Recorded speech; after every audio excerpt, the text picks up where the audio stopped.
You got backstage passes for Alice Cooper.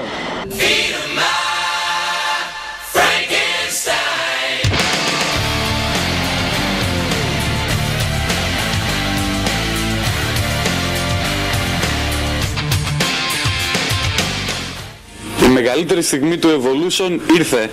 Ο κορυφαίος rock and roll καλλιτέχνης όλων των εποχών, η αρχή, το α και το ω της rock καθώς και της metal μουσικής είναι εδώ πέρα σήμερα μαζί μας. Ο κύριος Alice Cooper. Hello Alice and welcome to Greece again after 13 years. How are you? Thanks, great. It was great audience last night.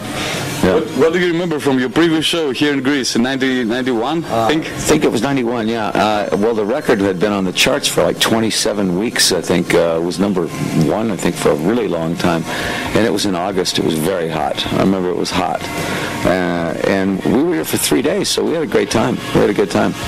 You are a man who wrote history in music. How did it all start? As a joke, just to draw attention, or as a reaction to the society of that time?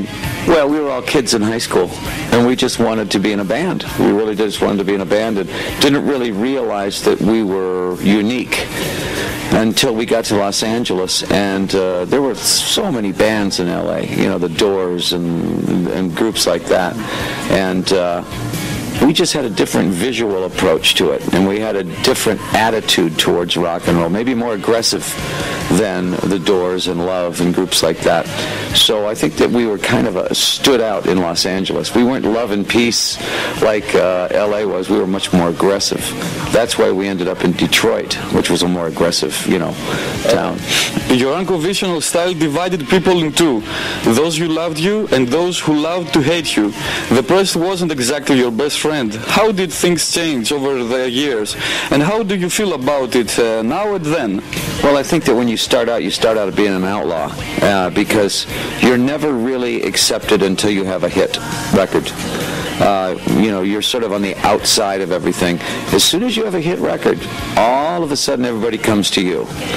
And so after 2 hit records, 3 hit records, 4 hit records, 5, 6, 7, 8, 9, you know, we had so many hit records that the press finally realized that not only were we not the outlaws, we were what people wanted. We were actually the attraction, not the, you know, even though we kept our outlaw image, you know, like Guns N' Roses and Motley Crue and groups like that, we were the first group that were really the outlaws that became popular and became commercial.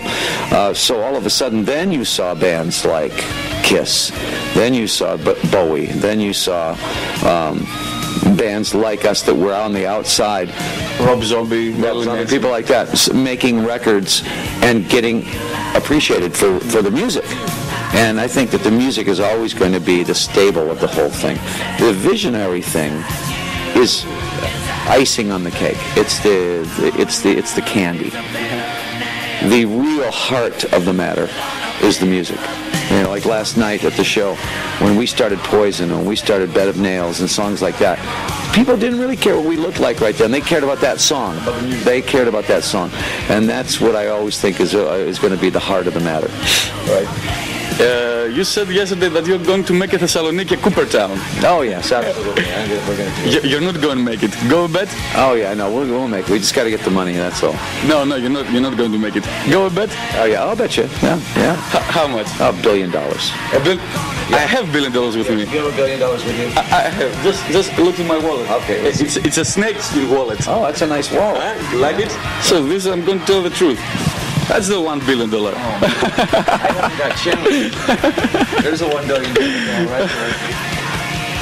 And if you have this, hold on to it because it's worth at least $10. Makeup, clothes, attitude, rock, punk, glam, goth metal. You've done everything before anybody else. The music scene wouldn't be as it is now.